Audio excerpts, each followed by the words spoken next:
Salut à tous, c'est Pank de la chaîne, bienvenue sur cette vidéo qui va parler à nouveau de parentalité. Pour ceux qui ont vu la capsule sur la volonté du gouvernement d'éviter d'avoir des centres touristiques orientés adult only, on a un petit peu papoté des postures parentale, des postures enfants, donc une vision plus analyse transactionnelle. Là, je rebondis sur un autre article que j'ai trouvé sur le site CNBC et qui parle là de parentalité vraiment en tant que telle, donc pas au travers d'un gouvernement ou d'une attention gouvernementale, mais vraiment par rapport à ce que la plupart des parents cherchent à mettre en place. Donc, j'ai étudié plus de 200 enfants.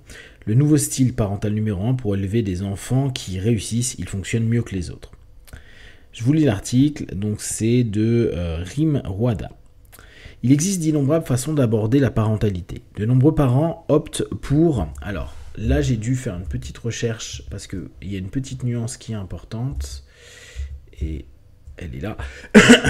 Elle parle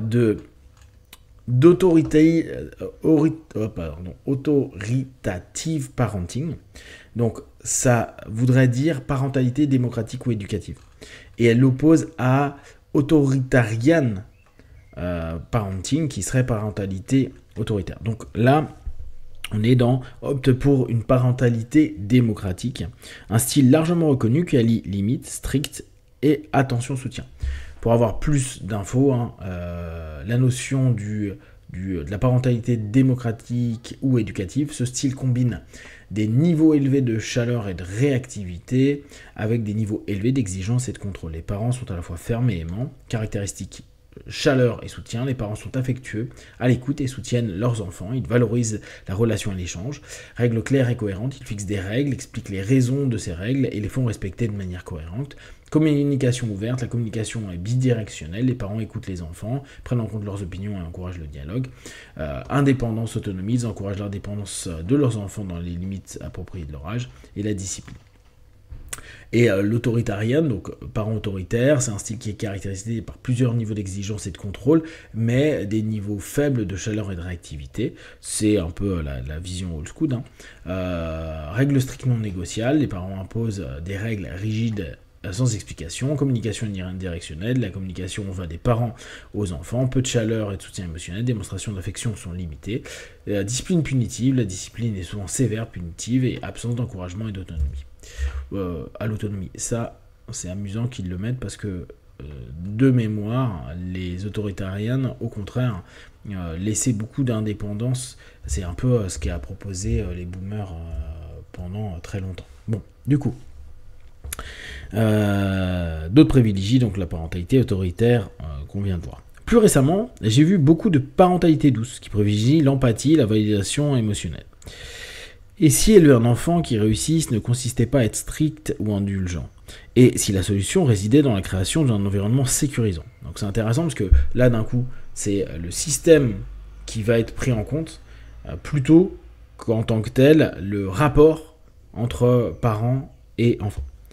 Après avoir étudié pendant des années plus de 200 relations parents-enfants et adopté des habitudes saines avec mon propre enfant, j'ai pu constater par moi-même ce qui favorise l'épanouissement des enfants et ce qui les freine discrètement. Bon, là on voit bien que du coup c'est absolument pas scientifique et complètement coloré par rapport à elle, sa vision des choses. Mais ça reste intéressant pour qu'on puisse avoir un point de vue global sur l'éducation. C'est pourquoi j'ai développé un nouveau cadre parental, donc auquel vend sa sauce. Un cadre qui, selon moi, fonctionne mieux que les autres, ancré dans ce dont les enfants ont le plus besoin, mais qu'ils reçoivent rarement, la sécurité émotionnelle. Et ça c'est intéressant parce que dans les lois, dans les liens d'attachement de Bowlby, c'est quelque chose qu'il a très rapidement mis en avant, qu'il appelle les relations sécures, les liens d'attachement sécures. Donc bon, on reçoit rarement, ça dépend si les gens ont étudié les rapports émotionnels avec les gens. Qu'est la parentalité émotionnellement sûre? Avec une parentalité émotionnellement sécurisante, l'objectif est d'être à l'écoute des besoins émotionnels de votre enfant. J'apprends aux parents non seulement à gérer le comportement de leurs enfants, mais aussi à les aider à développer leur résilience émotionnelle, la confiance et la connexion grâce à des conversations honnêtes et ouvertes. Donc, vous voyez que par rapport aux deux autres modes de parentalité, elle est plus dans une dynamique de dire on prend en compte ce qui se passe, on essaye de comprendre et on deal avec. Tout comme la parentalité autoritaire, alors, laquelle autoritaire? Attendez, je reprends la version UK. Autoritative, donc tout comme la parentalité démocratique, la parentalité émotionnellement sécurisante fixe des limites claires et encourage l'indépendance. Sa différence réside dans le fait qu'elle encourage les parents à concentrer sur l'harmonisation émotionnelle, la conscience de soi et la guérison intérieure. Alors, moi, ce que j'aime bien dans ce postulat-là, c'est le dernier point, guérison intérieure. C'est pas évident d'être parent, de gérer des enfants de façon globale. Et le travail sur soi est quelque chose d'hyper intéressant, hyper pertinent, parce que on sait, les enfants vont toucher souvent les faiblesses, les malaises, les mal-être des parents, et ils le font spontanément, facilement, etc. Plus on a pu travailler sur soi, plus on peut être OK avec ses émotions, ses sensations, ses pensées, ses croyances, etc. Plus ça va être un rapport qui va être moins touchant pour le parent et qui rentrera dès lors moins dans de l'émotion, et des émotions qui peuvent être un peu non OK, et apporter quelque chose de plus juste, ce qui ne veut pas dire qu'il ne peut pas être hyper strict à ce moment-là, mais plus juste, pas simplement par réactance, mais par compréhension de ce qui se passe en soi, en maintenant la posture parent, là on reprend la posture athée, et proposer quelque chose aux jeunes, à l'enfant. Quelques traits communs des parents émotionnellement sûrs: ils acceptent leurs émotions de leurs enfants sans se précipiter pour les résoudre et les ignorer. Ils répondent sans faire honte à leur enfant, en évitant les phrases qui les rabaissent, etc., même si c'était les réponses avec lesquelles ils ont grandi. Ils considèrent les mauvais comportements comme des signaux de stress. Ils assument leurs responsabilités après des conflits en s'excusant et en renouant le lien. Ils font un travail interne par le biais de journal, de thérapie, etc., etc. Ils créent un environnement dans lequel leurs enfants se sentent en sécurité, exprimer leurs grandes émotions, etc. Ils accueillent cette notion de place sécurisée, de place de communication. On retrouve beaucoup cette notion-là, et ça c'est pas que pour les enfants. Créer des espaces de communication, des espaces de réception, des espaces où, ce que je vous avais mis sur un article il y a quelques jours, pensez bien, communiquer ça fait pas tout. C'est vraiment, je pense, une erreur qu'on nous a balancée, qu'on a simplifiée en disant ouais, il suffit de communiquer, votre couple, votre famille, votre enfant, votre boulot, tout ira mieux. C'est pas vrai. Tu communiques, mais la personne ne crée pas d'espace, n'offre pas un espace de création de cette communication, d'alternatives et d'options. Ça va juste être une communication qui n'amènera rien, qui ne créera rien, et qui pourra peut-être même plus développer de mal-être ou autre. Il faut qu'il y ait un espace dans cette communication ou hors communication connexe qui offre la possibilité vers des possibles, vers des options. Il dirige avec une autorité calme et constante en fixant des limites. Comment pratiquer une parentalité émotionnellement sûre? La sécurité émotionnelle est la pièce manquante dans de nombreux foyers. Et ça, c'est intéressant. Vraiment, la notion de sécurité, de façon générale, on sait que les jeunes, les enfants, ils en ont besoin. C'est pour ça que la présence ou le cadre est quelque chose d'hyper important. Il y en a plein qui disent non, mais l'enfant peut faire ce qu'il veut. Non, le cadre est sécurisant. Ça permet au bout d'un moment de savoir les limites, même s'il va les tester, et offrir une sécurité à se dire quand ça s'est dépassé, lui, elle, eux, ils viennent s'occuper de moi, ils font quelque chose, ils sont à l'écoute, ils réagissent, ils prennent attention, ils prennent conscience, ils me mettent au centre de quelque chose. Non pas parce que les parents ne s'en soucient pas, mais parce que la plupart d'entre eux n'ont jamais appris à créer un endroit stable et sûr pendant les tempêtes émotionnelles. Bon, alors là on voit bien les sémantiques, aujourd'hui on voit beaucoup en plus tourner sur internet, très Montessori, etc. etc. Mais cette notion d'émotion, là encore, il y a des moments, il n'y a pas qu'à l'écouter. La notion de l'émotion qui doit sortir et le fameux va dans ta chambre, pour aussi lâcher l'émotion, n'est pas quelque chose qui est si mauvais que ça. Or, il y en a beaucoup qui vont dire oui, mais non, elle n'est pas respectée. Non, il y a des moments, il faut juste l'expression. Parce que l'enfant, le jeune, n'a pas la capacité, et vous faites ça avec un adulte, hein. Il y a des adultes, ils vont faire un tour, ils vont gueuler, ils vont s'énerver, ils vont s'agacer, parce qu'il y a un moment, il faut une expression, un dépôt de contenu psycho-émotionnel qui va avoir du sens. Et pas simplement dire je comprends, je t'écoute. Non, tu truc où il y a des moments, c'est pas l'endroit, c'est pas le moment, désolé. On va te cadrer pendant un laps de temps et à la maison, là, on peut refaire tout le côté plus apaisant, sécurisant émotionnellement. Mais il y a des lieux aussi d'expression émotionnelle, etc. Faites d'abord le travail intérieur, ça je trouve que c'est vraiment son point fort. Une parentalité émotionnellement sécurisante commence par un adulte et non un enfant. Prenez l'habitude de réfléchir à la façon de votre propre enfance, de vos déclencheurs, etc. Ça c'est vraiment, je trouve, un élément qu'il faudrait régulièrement partager avec des parents. Et malheureusement, ils n'ont pas tous la possibilité ou pris l'habitude de travailler sur eux, mais c'est quelque chose qui est cool. Lorsque vous êtes dans le feu de l'action, prenez conscience de ce que vous ressentez, que vous ne contrôlez pas. Avant de corriger votre enfant, demandez-vous quelle partie de moi se sent menacée à ce moment-là. Je ne sais pas si la question est forcément bonne, mais c'est intéressant de voir le reflet, en tout cas, qu'est-ce qui vient d'être touché. Ça, c'est cool. Si vous remarquez que vous répétez... Alors attention, hein, vous n'avez pas à être parfait, parce que là encore... thérapie ou pas thérapie, vous serez toujours avec des up et des down, du bon et du mauvais.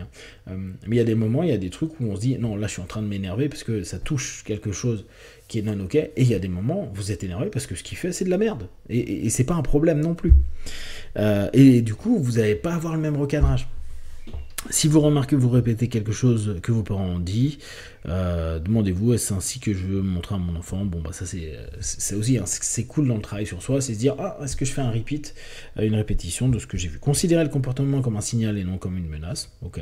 Si un enfant claque la porte, vous voyez cela comme il se sent peut-être dépassé, plutôt qu'il est impoli.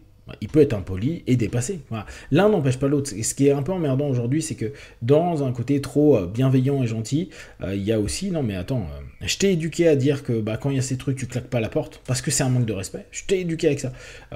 Là, ok, tu gères pas ce qui est en train de se passer, mais ça n'empêche pas que ce que tu as fait, ça va contre la règle que ce qui est enseigné, donc c'est impoli. Donc il y a le côté strict, et derrière, il y a le temps à prendre pour la compréhension de ce qui se passe. Réagissez avec curiosité au lieu de sauter aux conséquences en demandant des choses, etc. Fixez des limites avec empathie, pas avec contrôle. Et ça, je suis pas tout à fait ok, mais ça, c'est parce que moi, c'est pas du tout mon modèle de croyance. Je suis très dans le strict, je suis complètement un autoritarian adulte. Hein. Moi, l'autorité, c'est vraiment un truc militaire. Mais je comprends la notion qu'il faille avoir de la flexibilité dans le contrôle. Mais la notion surempathique que beaucoup ont, c'est pas un truc qui est apaisant pour l'enfant. Et je reviens, les enfants ont besoin d'une stabilité psycho-émotionnelle montrée par l'adulte et pas un deal de toute chose. Donc, les limites sont nécessaires, mais il ne faut pas fixer avec peur ou honte. Ouais, mais une limite, c'est une limite. Et donc il y a une conséquence à un moment donné. Les parents émotionnellement surfixent des limites fermes tout en restant connectés émotionnellement. L'un n'empêche pas l'autre. Il peut y avoir une grosse fermeté et dire non, là c'est truc, tu n'as pas à le faire. Et avoir une correction, une mise au point des éléments. Pour rester cohérent tout en faisant preuve d'empathie, bon je comprends blabla. Offrir du soutien, ça c'est important. Valider le sentiment sans changer la limite, ça aussi c'est super bien marqué. On peut dire ok tu penses ça mais ça changera pas mon pote, c'est comme ça. Empêcher la honte de se produire, ça c'est assez intéressant cette notion de dire la notion de honte, ouais, je pense qu'il y a une vraie réflexion à se poser sur la honte dans l'enfance, qu'est-ce que ça peut représenter pour l'enfant à ce moment-là. Être parent émotionnellement sûr ne signifie pas être parfait, c'est ce que je vous disais tout à l'heure, mais montrer l'exemple d'une réparation saine au lieu de culpabiliser ou de vous replier sur vous-même, renouer le contact avec les moments difficiles, montrer à votre enfant que le conflit ne doit pas nécessairement conduire à la honte ou la déconnexion. Je sais pas si le mot honte est vraiment juste, par contre la notion de déconnexion elle est bonne, ça veut pas dire que le rapport est complètement fini, mais il peut pendant un laps de temps être coupé et reprendre, renouer, et quelque chose d'intéressant, donc assumer sa part de responsabilité, ne pas blâmer, valider les sentiments même pendant la correction et rétablir la connexion. Donc la façon dont vous parlez à votre enfant influence la façon dont il se parle à lui-même, qui est assez vrai, hein, c'est du mirroring.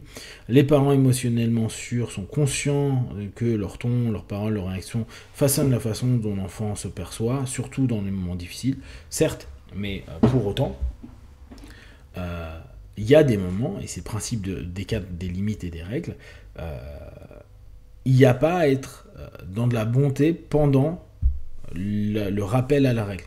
Après, il peut y avoir un deal. Mais pendant le rappel à la règle, c'est pas. Il n'y a pas à dealer, à être empathique à ce moment-là. Quelque chose a été dépassé, il faut que tu comprennes cet élément-là. Ce n'est pas agréable parce que c'est le principe même de la vie d'avoir un ensemble d'éléments où les gens ne vont pas se plier à nous. Le système ne se plie pas à nous. Hein, et on revient à l'ensemble de l'article précédent dont je vous ai parlé avec l'enfant a le droit de faire du bruit, on va mettre ça d'un point de vue législatif. Donc l'adulte à un moment qui va peut-être subir le bruit des enfants, il pourra rien dire et il va devoir vivre avec sa frustration. Et le travail sur la frustration est peut-être quelque chose d'hyper important et de comprendre qu'à un moment donné, non, là il n'y a pas d'empathie et pas de gentillesse, il n'y a pas d'attention.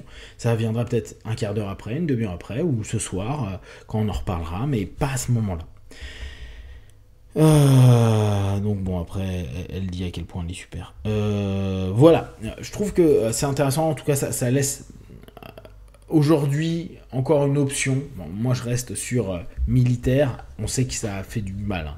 Hein. Mais je pense que l'hyper-empathie, on le voit aussi, la conséquence aujourd'hui, ça fait du mal aussi. Et ça n'aide pas plus. Alors après, bien sûr, je pense que c'est un équilibre entre tout. Et en plus, entre la personnalité des parents et des enfants. Où là, c'est pour ça qu'il n'y a pas un bouquin préécrit et qu'on donne à tous les parents quand un enfant naît. Bon courage aux parents. Si vous avez des questions, des remarques, vous les partagez sur Facebook, YouTube, j'y répondrai le plus rapidement possible comme d'habitude. De tout ce que je propose ne prenez que ce qui est bon juste pour vous tester, observer, analyser et conclure. Be one, ciao.